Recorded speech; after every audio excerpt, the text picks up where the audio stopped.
James had never been the type to chase peace for the sake of it. He understood peace only in contrast, as something earned, rarely given, and always in danger of being disturbed by people who mistook kindness for weakness. When he and his wife, Rachel, purchased the plot on the far edge of Oak Ridge Hollow, he wasn't searching for quiet. He was searching for distance. It was a stretch of land nobody had lived on for decades, heavily wooded, with an old concrete foundation where a barn might have once stood, and a thin gravel access road winding along the ridge like a spine.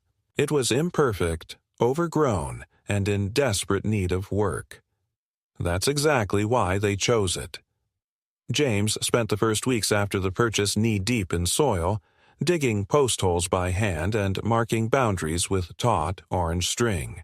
Rachel, characteristically silent but focused, worked through architectural plans at the temporary desk they had set up in the back of their van. She rarely spoke during the day. She didn't need to. Their communication, after over 25 years of marriage, had evolved into glances, nods, and the occasional sharp phrase that carried more clarity than any conversation. They had lived through more than most: job losses, relocation, the long, slow death of aging parents, and a miscarriage that neither of them ever fully grieved. But they didn't talk about grief. They built over it. It was the land that first brought them closer again. Not emotionally, perhaps, but in effort. James handled the physical labor. Rachel handled everything that required precision and paperwork. She had always been fastidious, borderline obsessive with documentation. She read contracts in full, highlighted clause numbers, and insisted on paper backups.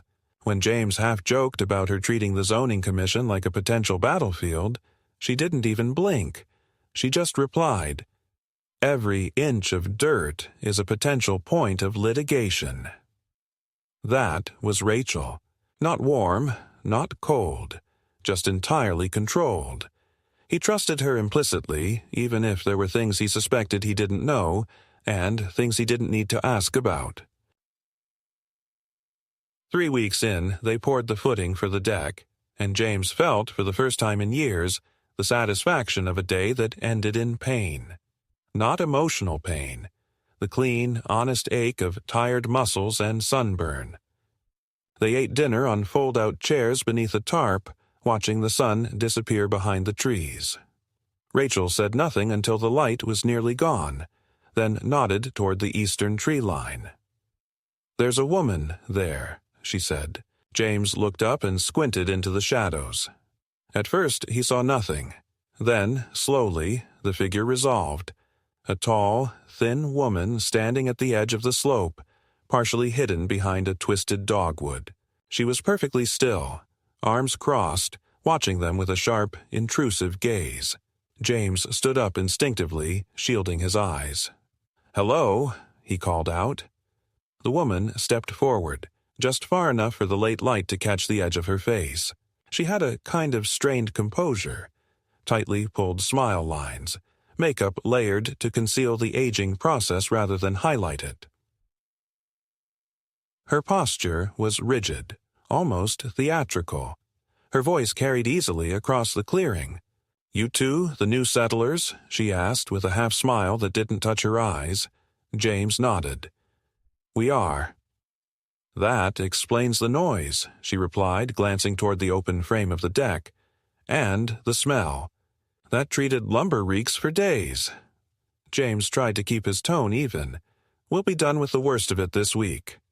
"I'm Karen," she said, skipping the pleasantries. "I live just over that rise." She pointed to a narrow trail, barely visible through the brush.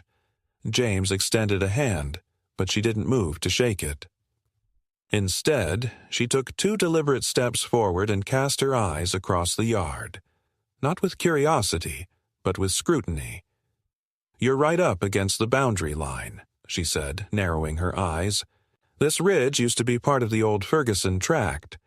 My grandfather ran sheep through here." James raised an eyebrow. "Our records show it was Federal Reserve land after the foreclosure in '97. Karen tilted her head and smiled faintly. "Records can be wrong. especially when departments change names. Rachel stood up then, folding her paperwork slowly. She didn't approach, but her presence was immediate. Karen glanced at her but didn't address her directly. "Well," she said, "I'd be careful what you build and where. The ground has memory. Things buried here don't always stay buried." And just like that, she turned and disappeared back into the trees. James exhaled slowly, tension settling into his shoulders. "Friendly type," he muttered. Rachel didn't respond. She simply collected her folders, snapped the elastic band around them, and carried them into the van.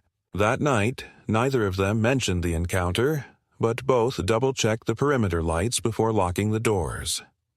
James found himself watching the trees longer than usual before falling asleep. Over the next few days, they noticed small signs. A stack of cinder blocks moved from their work zone and neatly aligned along the property edge. A trail camera, not theirs, attached to a pine tree 20 feet in. Fresh boot prints in the muddy slope after a rain. Nothing aggressive, just presence, persistent, deliberate presence. Rachel began cataloging everything: time, location, change. James didn't ask why. On a Monday morning, they woke to find a bright yellow ribbon staked into the ground at a precise diagonal across the lower half of their lot. A laminated card was attached. Pending assessment.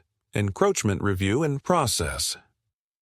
James stared at it for a long time. What the hell is this? Rachel looked at the card. Unofficial, not municipal, no logo, no statute, just printed words. "You think it's from her?" Rachel nodded once. "Most likely." James pulled the ribbon out of the dirt and folded it. "I'll file a complaint." Rachel said, "Wait, let me check something first." She spent the afternoon on her laptop, poring through county records, cross-referencing maps and permit logs. At some point, she took out an old document pouch, one he hadn't seen in years, and pulled out the original boundary survey. She compared it against 2 others downloaded from public archives. When she was finished, she made 3 copies, labeled them in fine blue ink, and sealed them in separate envelopes. That evening, she placed one envelope in the outgoing mail, one in the glove compartment of their truck, and the last inside a lockbox that she slid under the floor panel of the temporary storage shed. James watched all of this in silence. When she was done, she looked at him and said, "She's testing for soft edges. Probing." "Why?" Rachel hesitated. Then, in a voice that sounded like a memory resurfacing against her will, she answered, "Because sometimes people like her get away with it, when no one pushes back." That was the first time James felt the shift. Subtle, but irreversible. This wasn't about loud neighbors or misplaced boundaries. It wasn't even about property. It was about leverage, about dominance. And Rachel, more than him, understood what that meant. So when Karen returned 2 days later, this time walking directly up their drive with a clipboard in one hand and a folded map in the other, James stood at the top of the slope, arms crossed, ready to meet her. Rachel stayed behind, watching from the shade of the frame. Karen didn't waste time. "This entire quadrant," she said, pointing to a shaded portion of her hand-drawn map, "has always been informal access. It's shared land, and I'm notifying you that continued use without acknowledgement could result in legal action." James didn't flinch. "This isn't shared land, it's deeded.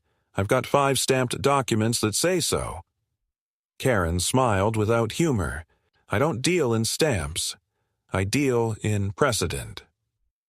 And that was when Rachel stepped forward quietly, but with unshakable intent. She carried no folder this time, only a single plastic ID case which she opened and held up, just briefly.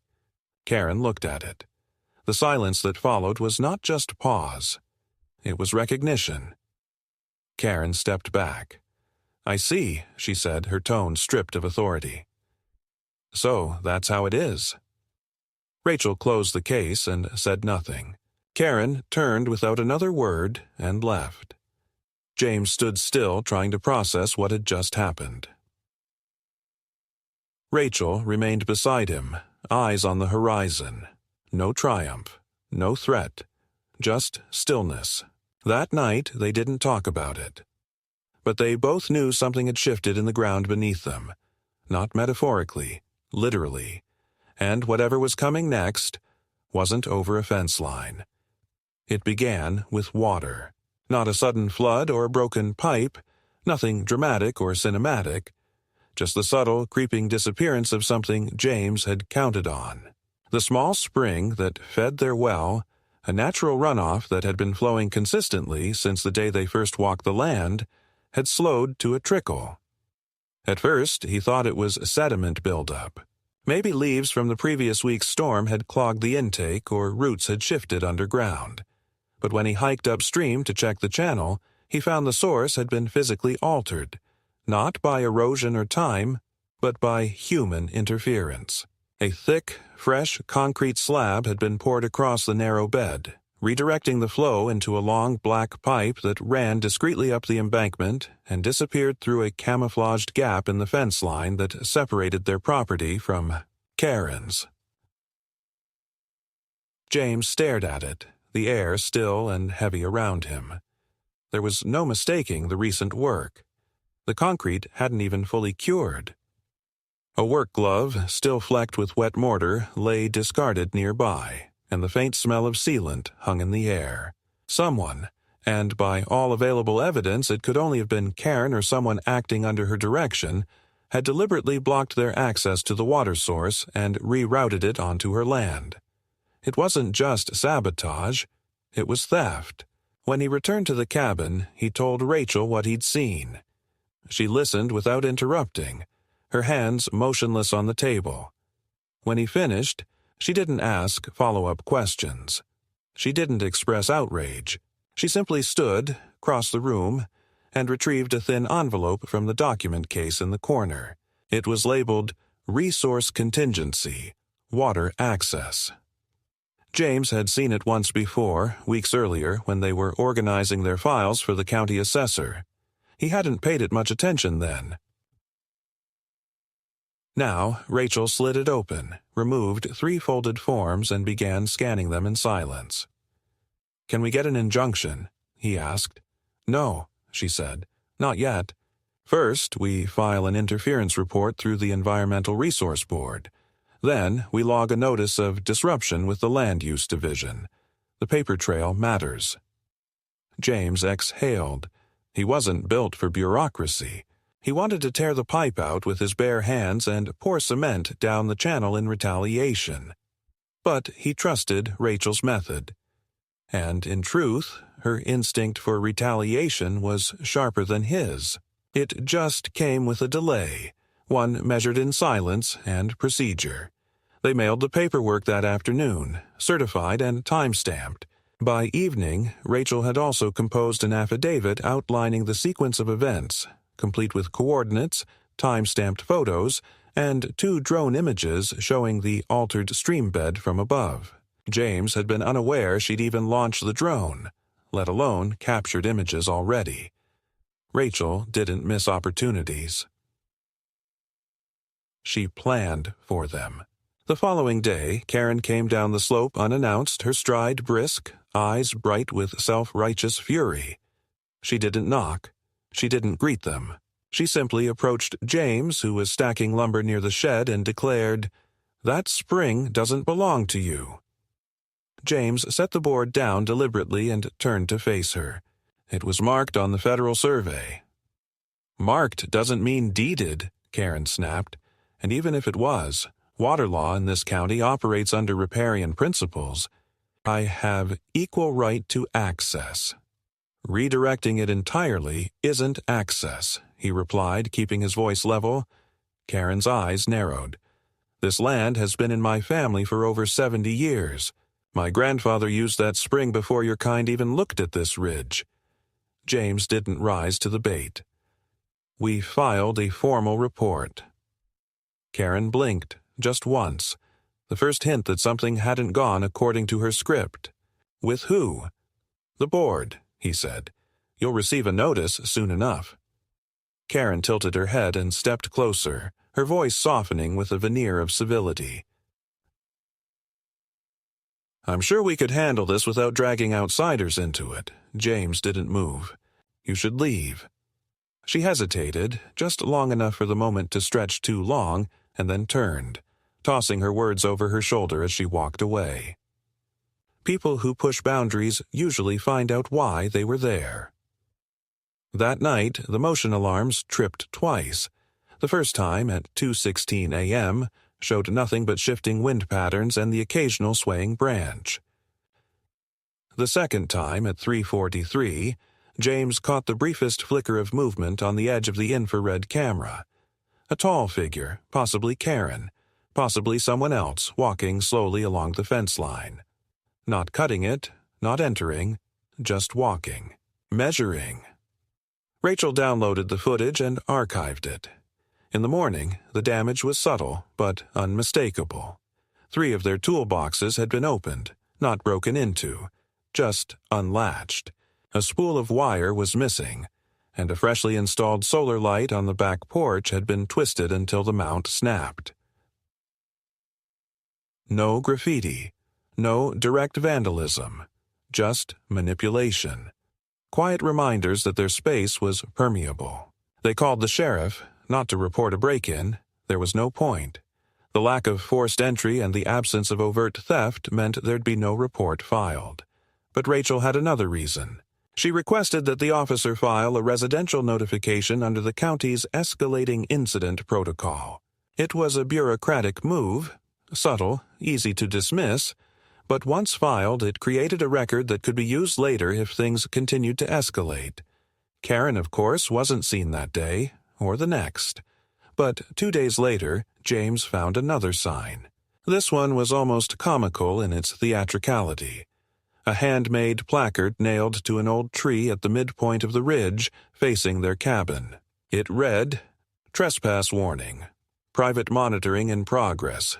Armed response authorized." It looked official at first glance, but the closer James got, the sloppier it became.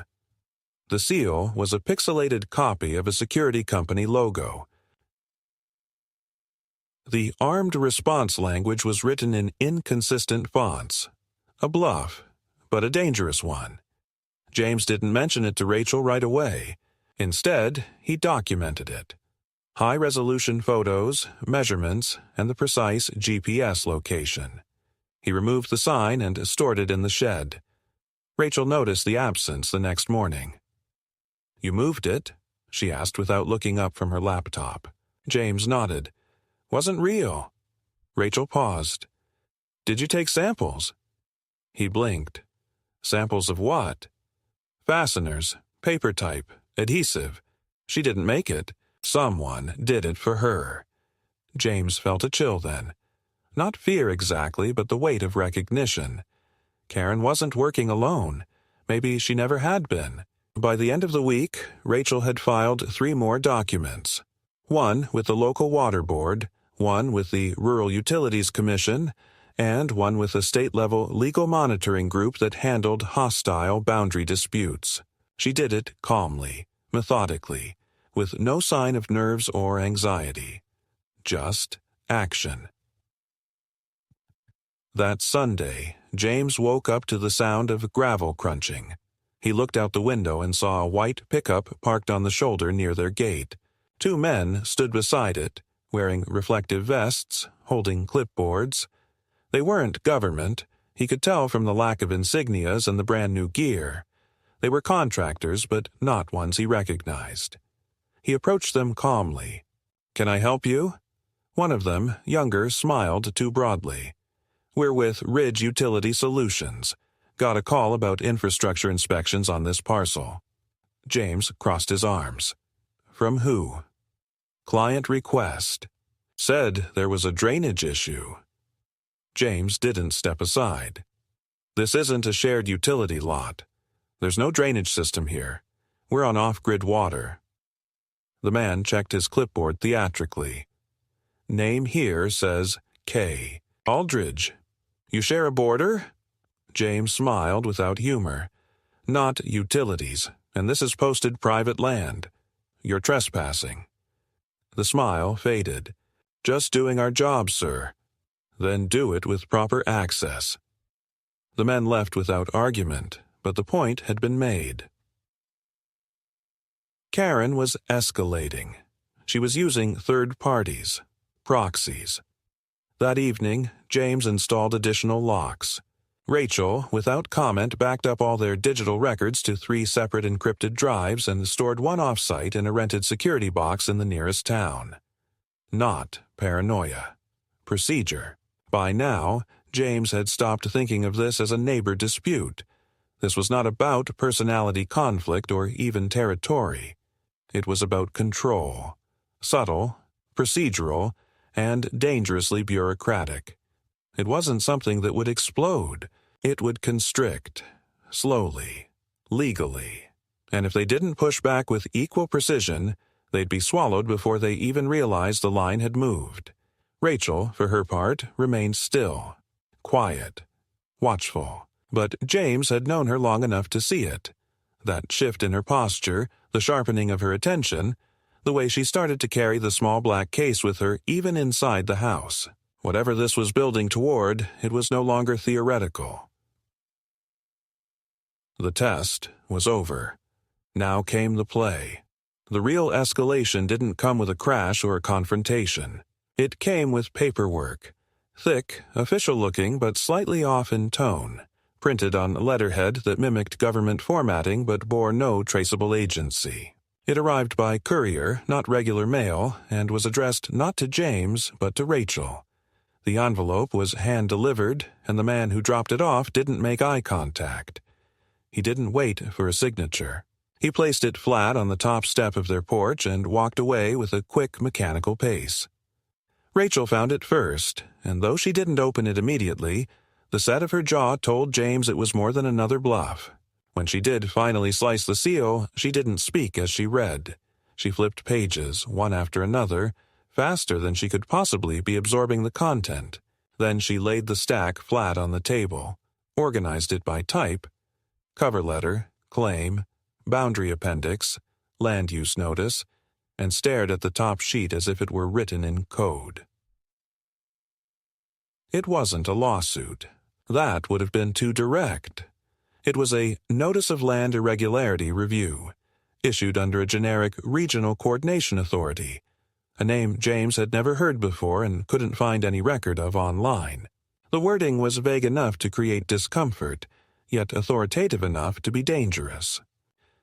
The claim suggested that their land, or at least a portion of it near the eastern ridge, may have been misassigned due to a cartographic discrepancy dating back to 1998. The letter cited no statute, no ordinance, only operational precedent under cross-jurisdictional standardization. James didn't know what that meant. But Rachel did. It was language designed to confuse, to stall, and, most of all, to suggest that they were not standing on solid ground, legally or literally. Rachel picked up the phone that evening, not to call a friend or a lawyer, but a man named Warren, whose name James had only heard once before and only in passing. She didn't introduce herself.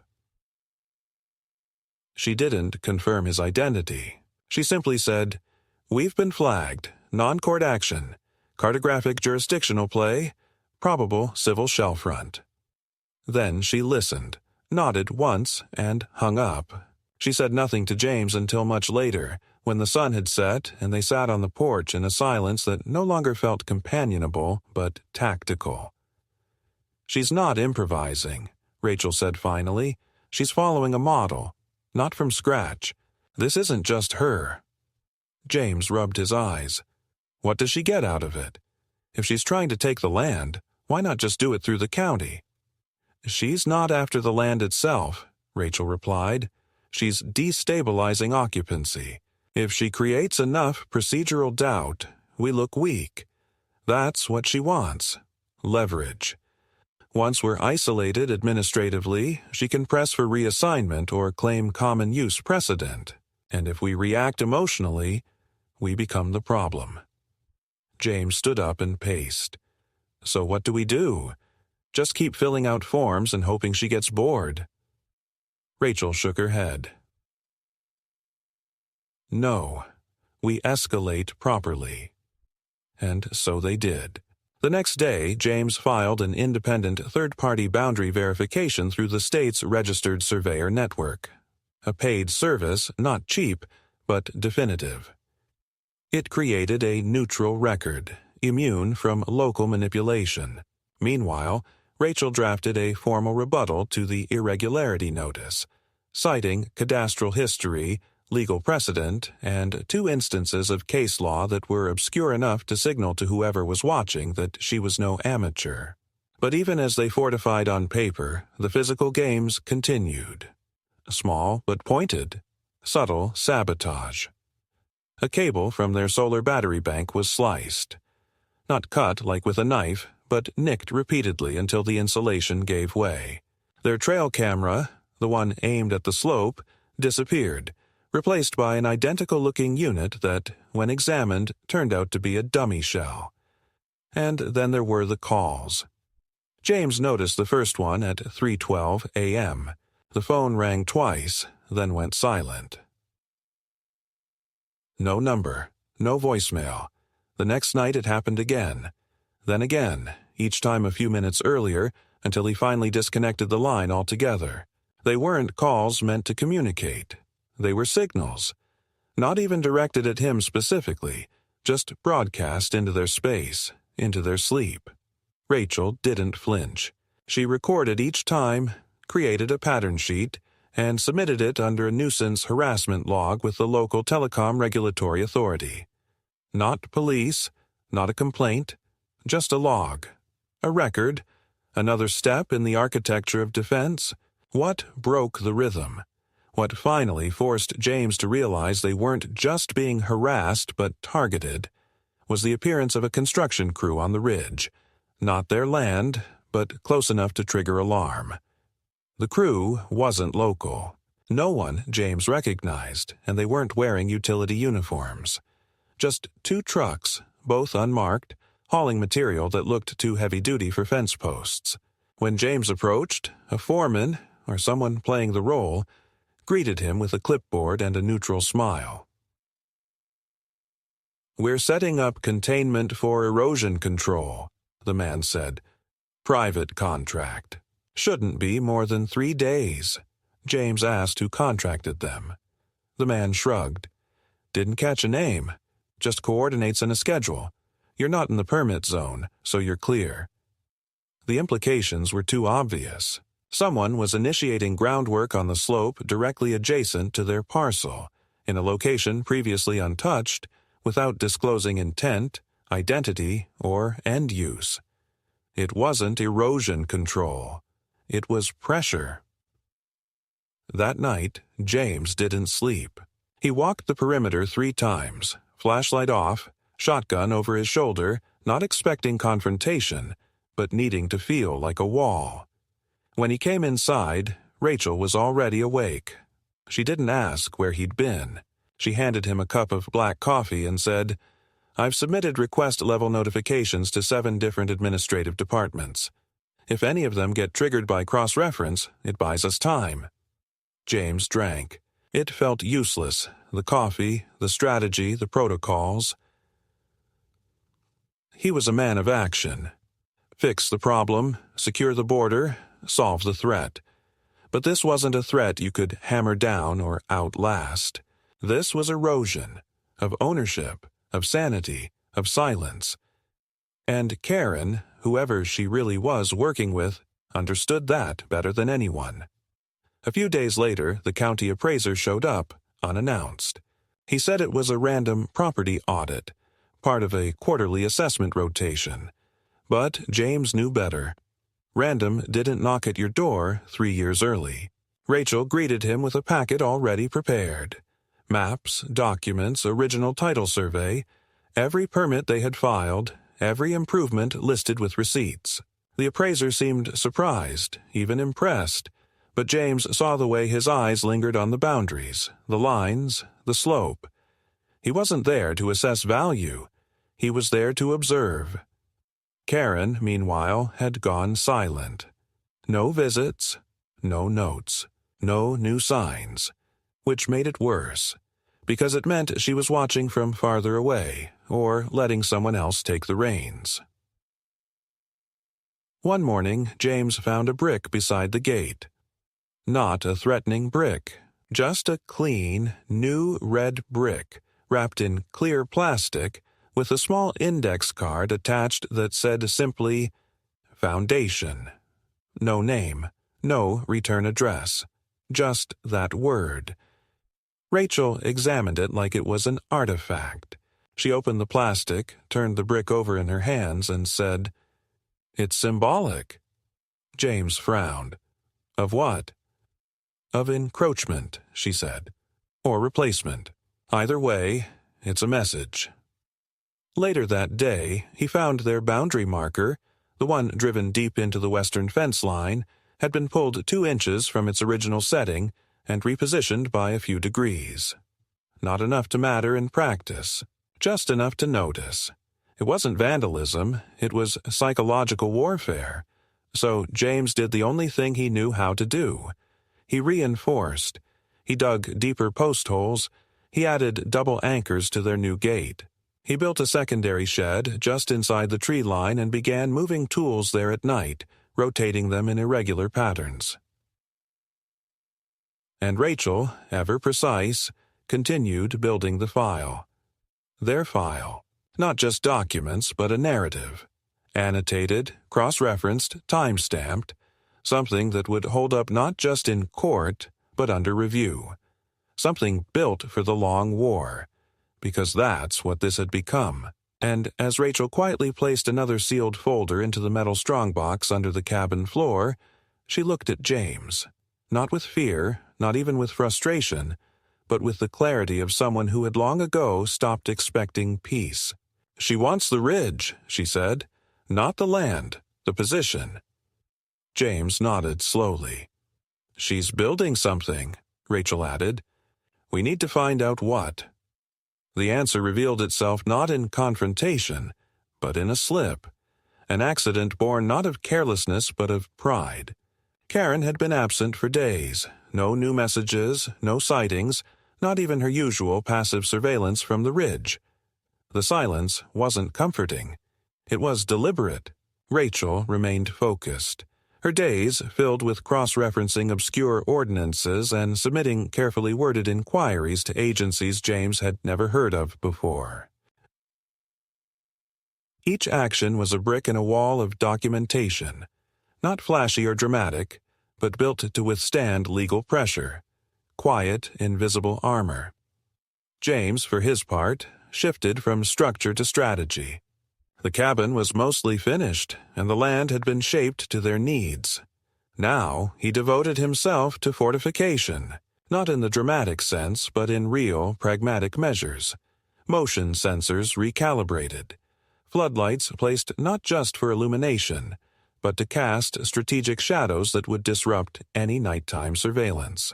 Rachel approved of the modifications, not with words, but in the subtle way she adjusted her own movements to match the new terrain. They weren't hunkering down.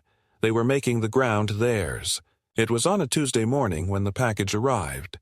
This one was not delivered by hand. It came through the regular mail, stamped and sealed like any other parcel, and addressed in a stiff, official script to Occupant. James found it lying at the base of the mailbox. No visible damage, no weight suggesting urgency. He almost left it where it was, but something about the label, precise, impersonal, felt off. He carried it inside, opened it on the table, and carefully removed the contents. Inside was a glossy brochure for a development project called Silver Crest Conservation Corridor. The cover featured a mock-up of manicured trails, scenic overlooks, and eco-lodges nestled in stylized renderings of the very ridge they lived on. The language was aspirational, marketing-savvy, full of phrases like responsible stewardship and balanced residential integration. But the map, buried in the middle of the booklet, showed something much more specific. The property lines had been redrawn, subtly but undeniably. Their land had been sliced on the eastern side, just enough to displace their water access point and a section of their newly constructed fence. The new borders favored an expanded buffer zone labeled Scenic Ridge Pathway, part of a proposed state-federal partnership in recreational infrastructure development. At the bottom of the page, in fine print, was the name of a planning consultant. Group, Aldridge and Monroe. The same last name as Karen. James didn't yell. He didn't curse. He brought the brochure to Rachel and placed it in front of her without a word. She read every page with the same calm detachment she always showed, but something shifted in her face. Something very slight and unmistakably cold. She picked up her phone and made a single call. I need every contract awarded to Aldridge and Monroe in the last 18 months involving public-private recreation zones.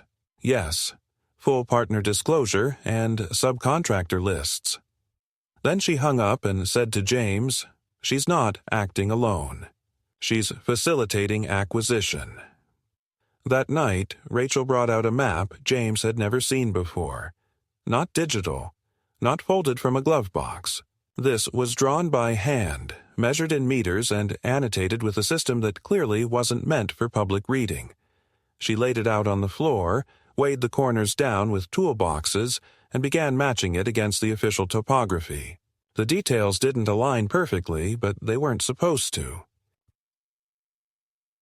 Her map focused not on natural features or structures, but on sightlines, slopes, acoustic corridors, and a strange category labeled penetration tolerances.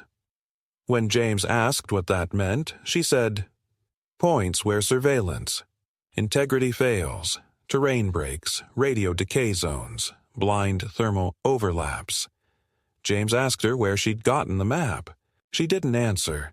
She just pointed to the ridge and said, "She's not the only one who knows what this is." In the following days, the development proposal began to surface in public records. Quietly, not announced, but traceable. A comment period had been opened online, buried beneath unrelated zoning updates. Rachel submitted a formal objection using legal language and references that, James suspected, were far more sophisticated than the average official would expect from a civilian. Simultaneously, she submitted requests for information under several transparency statutes, not just locally, but through a multi-county governance clearinghouse. Each action opened a thread.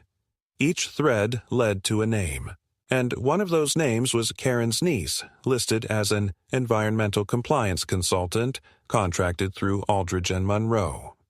But the breakthrough, the true midpoint, came from outside their control, and it started with a chance encounter. James had gone into town for supplies. He rarely stayed long. Their relationship with the locals had become strained by rumor, suspicion, and the slow erosion of trust that followed anyone willing to stand their ground. But this time, at the hardware store, an older man, retired electrician, someone James had spoken to only once, stepped up beside him at the counter and said, without preamble, "She offered to buy out my land 6 months ago, told me she had friends in state planning, said they could make my drainage fail the next inspection if I didn't cooperate." James turned slowly. "Karen?" The man nodded. "Didn't use her name at first, went by her niece's company, said it was a nature restoration project. I told her to shove it. 3 weeks later, they flagged my well for contamination. Shut me down for 4 days. Cost me everything I had in the tanks." James thanked him. Didn't push.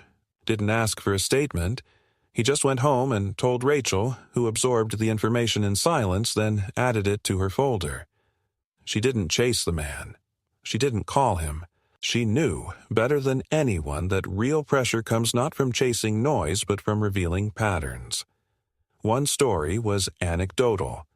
2 were strategy. And now they had 2.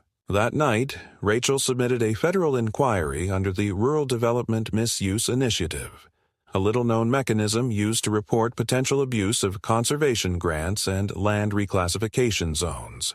It was a long shot, but it sent a signal, one meant to ripple upward, and ripple it did. Within 72 hours, a plain white SUV appeared near the ridge, unmarked, no visible tags. It parked for 10 minutes, then drove off. The next day, a notice was posted on the County Planning Board site. A temporary hold had been placed on the Silver Crest corridor due to administrative review. No explanation. No source. But something had stirred. Rachel didn't celebrate. She didn't even acknowledge the event. She simply folded the map back into its protective sleeve, filed the brochure under Active Threats, and said, "We've interrupted the first phase. They'll regroup. We need to be ready." For James, it was the first time he understood, not just suspected, that Rachel wasn't navigating this in real time. She was working from precedent. She had seen versions of this play out before, and more than that, she knew how far it could go. Because whatever Karen wanted from that ridge, whatever that corridor was really meant to host, it wasn't about nature trails or conservation zones. It was about vantage, about reach, about unseen access, and now that someone had noticed, the quiet war they'd been enduring had just stepped onto a larger board. The pressure did not recede after the federal notice, it merely shifted form. As soon as the corridor plan was frozen for administrative review, Karen changed tactics, and what followed was not an overt campaign of intimidation, but a deliberate, bureaucratic chokehold designed to isolate and destabilize.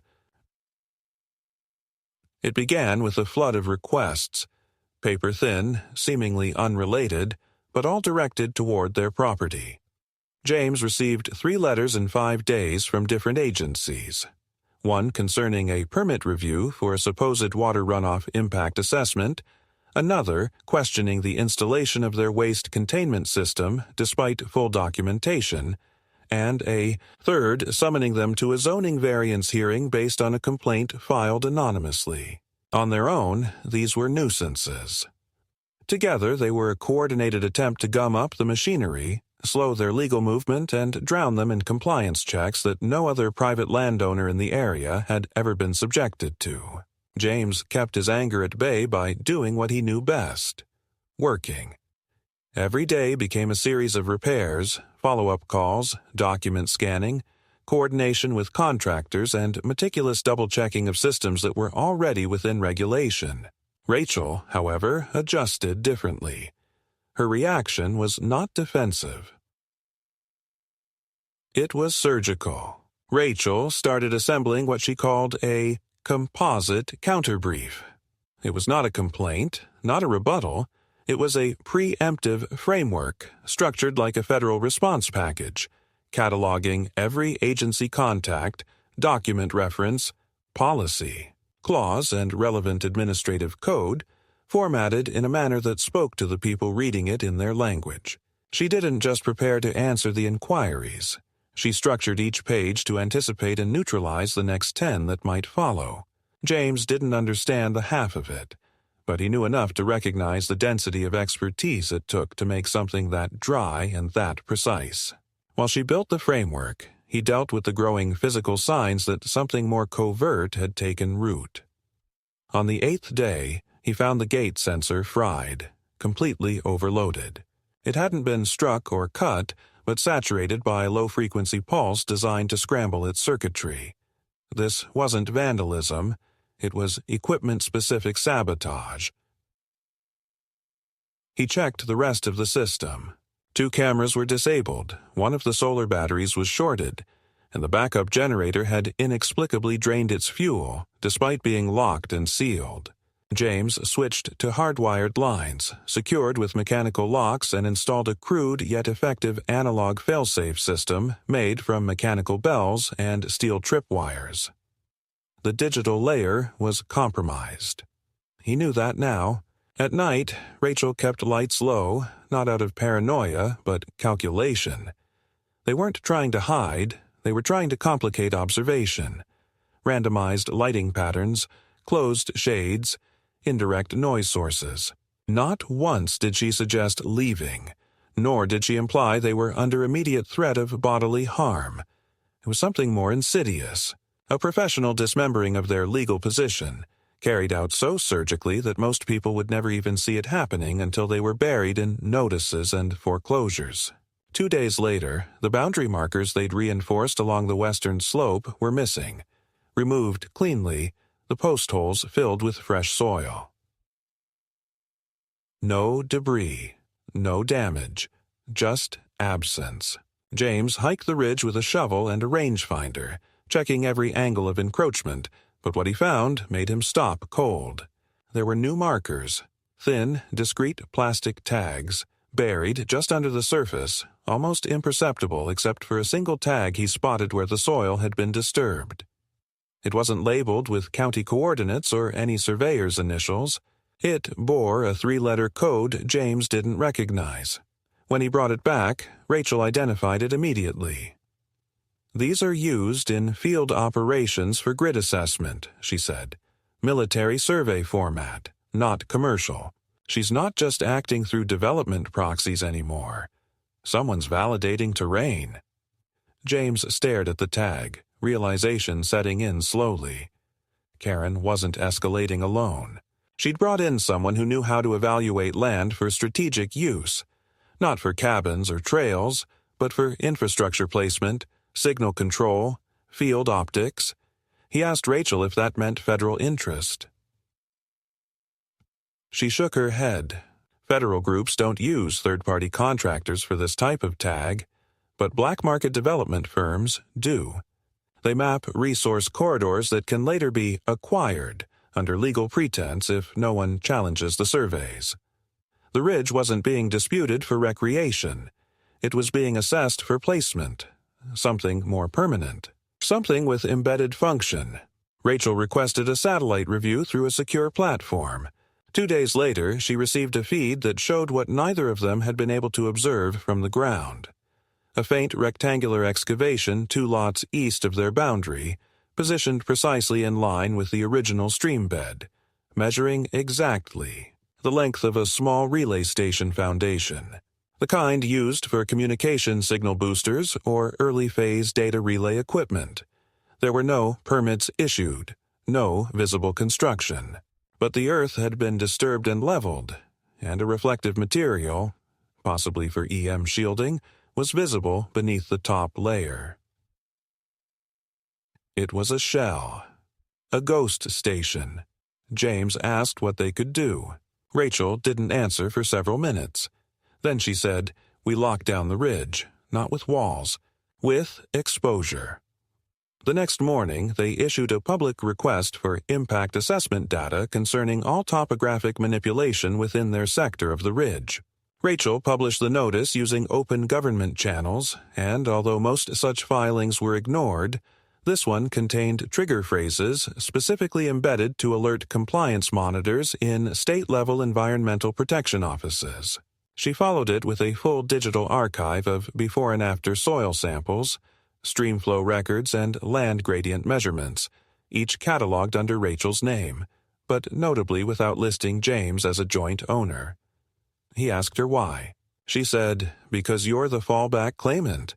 If they challenge me and succeed, you still hold the deed. It splits the liability chain." That afternoon, 2 new vehicles arrived at the ridge entrance, black, clean, and unbranded. The men who stepped out weren't construction or law enforcement. They wore layered field gear and carried no obvious identification. They didn't approach the cabin. They stood at the base of the drive, scanning the ridge with long-range lenses and tablets, checking signal angles, pointing silently. James observed them from inside, not revealing himself. They stayed 40 minutes, then left. The next morning, the dummy website for Silver Crest Corridor was taken offline. Rachel said nothing for 2 days. Then she told James to burn the tags he'd recovered, "If they still think we have them, they'll keep trying to reroute around this parcel," she said. "We have to become cost inefficient. Every step they take here has to create resistance." James complied, and they increased their documentation. Rachel began consulting with people she referred to only by code initials, professionals not currently in government, but with active clearance status in relevant adjacent fields. She crafted a communications audit trail to anticipate the next wave, while James strengthened the perimeter with pressure sensors embedded beneath the soil, connected to a hidden analog alert system. No more digital transmissions.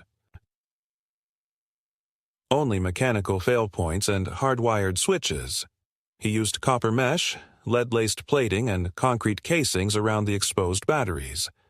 It was exhausting, but strangely grounding. The next formal attack came through the county assessor's office. An anonymous claim had been filed stating that James and Rachel were in violation of several land management statutes, including illegal water diversion, unregistered slope modification, and unauthorized energy storage, essentially accusing them of running a covert infrastructure node. The irony was not lost on them. The very actions Karen's people had initiated were now being flipped and used as allegations against them. But Rachel had prepared. She submitted certified copies of every compliance inspection, dated photos of each installation stage, and, most damning of all, a record of Karen's earlier attempt to purchase a temporary utility easement, disguised as a conservation study. The first time someone had tried to breach through the language of municipal authority, and it wouldn't be the last. That night, Rachel received a call on her secure line. Voice-only, scrambled header. It was irrefutable evidence of prior interest and coercive positioning. For 3 weeks, the pressure halted. No vehicles, no letters, no further public hearings. Just silence. Then the real move came, unexpected, blunt, and unmistakably aggressive. Karen returned. She did not knock, she did not speak. She parked at the end of the drive, exited her vehicle slowly, and stood at the line where the gravel met the beginning of the constructed path leading up to the cabin. She held no paper, wore no visible communication gear. She just stood and stared at the house, then up at the ridge, then back to the house again. She was dressed plainly. No makeup this time, no performance, just presence. A full hour passed. Then she turned and walked back to her car and left. No words exchanged. No gestures made. That night, Rachel didn't file any reports. She just sat on the back step, staring out at the trees. James joined her, and for a while, they said nothing. Then Rachel said, "She came to see if we'd broken." James asked what they'd done instead. Rachel didn't look away. We didn't just hold. We became unacquirable. From that point on, everything quieted. Not because the danger had passed, but because the offensive had stalled. Their land was no longer a soft target. But neither of them believed it was over, because people like Karen don't vanish. They wait, and sometimes they rebuild. Elsewhere. It began again with silence, but this time the kind that followed a calculation rather than fear. Rachel had gone completely dark, not in action but in visibility. The correspondence halted, the requests stopped. No more data trail, no more paper shields. James at first thought she was pausing, resting, perhaps even surrendering to the quiet they had earned after weeks of fighting an invisible war. But he quickly realized it was none of those. Rachel wasn't withdrawing. She was baiting. With their public action suspended, the illusion of vulnerability returned, and someone finally stepped forward to take the opening. It came as a property reassessment audit, but not from the county and not from any agency either of them had dealt with before. The notice arrived by courier again, though this time it wasn't anonymous. The header bore the emblem of the Western Structural Planning Commission, A body so obscure that James had to search through 7 overlapping agency directories to find a mention. It was real, technically, but almost never deployed for rural residential parcels. The attached documentation, however, was heavily redacted, with entire sections blacked out, and the only legible information being the notice of temporary access rights granted to regional affiliates for on-site assessment of foundational stability, terrain utilization, and topographical correction. It was a warrant in everything but name, one dressed in bureaucratic language but with the power to walk their land without permission. Rachel read the document once. She didn't panic. She didn't tear it apart. She just said, "They're moving under shadow policy, using dormant authority to trigger access protocols. It's not about enforcement. It's about gathering terminal evidence. If we allow it, they'll claim our compliance as consent. If we refuse, we're marked as obstructive." James didn't even ask her how she knew that. He had stopped asking weeks ago. What he did ask was, "Do we fight it?" And Rachel said, "We prepare a response, and we watch who shows up." The next morning, 3 men in plain gear arrived at the gate. Not suits, not uniforms. Field-grade khaki with discreet lapel pins that suggested federal presence but carried no actual authority. Their demeanor was polite, firm, and efficient. They asked if Rachel was available. She answered from the porch. "Name your purpose. Declare your authorizing statute. Identify your jurisdictional overlay." They froze. One of them stepped forward and recited a line from the audit document. Rachel cut him off. "That's not authorization. That's an assertion. There's a difference." The men didn't press the issue. They backed away, returned to their vehicle, and made a call. Less than 10 minutes later, they left. That night, James found their secondary camera, one mounted on a tree at the edge of the ridge, had been deliberately blinded with a thin chemical smear. Not smashed, just neutralized. Whoever had come wasn't searching. They were marking territory. James doubled their perimeter check frequency. Rachel made no further public filings, but what she did instead was far more final. 3 days later, they drove into the nearby town. Rachel didn't explain why. They stopped at a federal courier office, rare, sparsely staffed, mostly forgotten. There, she submitted an envelope addressed to a facility that James had never heard of. No return address, no contents disclosed. She paid for 2-factor authentication and a time-stamped certification record, then walked out without speaking a word to the clerk. James didn't press her. Back at the cabin, she took the black case, always nearby but never opened in front of him, placed it on the table, opened it carefully, and laid its contents out for the first time. Inside was a slim credential badge with no photograph, no departmental name, only a serial number and a single emblem that James recognized instantly from years ago when he worked reconstruction on military-adjacent sites. It was the emblem not of an office, but of a command group, one that oversaw contingency response and secure infrastructure continuity. Rachel wasn't just some former clerk with connections. She had been embedded, deep enough to retain clearance protocols and issue legally actionable statements that didn't require verification through civilian channels. James looked at her and simply said, "How far does this go?" Rachel replied without emotion. "Far enough that what they're trying to do here would never be allowed under normal oversight. But this isn't normal. This is a shadow operation that uses broken governance systems to acquire footprint access for something larger. Something masked under conservation, development, and infrastructure language. They've done it before. Quietly. Effectively." James felt the bottom drop out of his stomach. "And you?" Rachel held his gaze. "I was tasked once with confirming the security viability of rural installations after structural events. I know how they think. I know the language. but I also know the boundaries, and they've crossed them. That night they waited.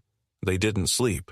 They stayed outside, watching, armed not with rifles but with something more powerful, indisputable record, strategic positioning, and now, exposure.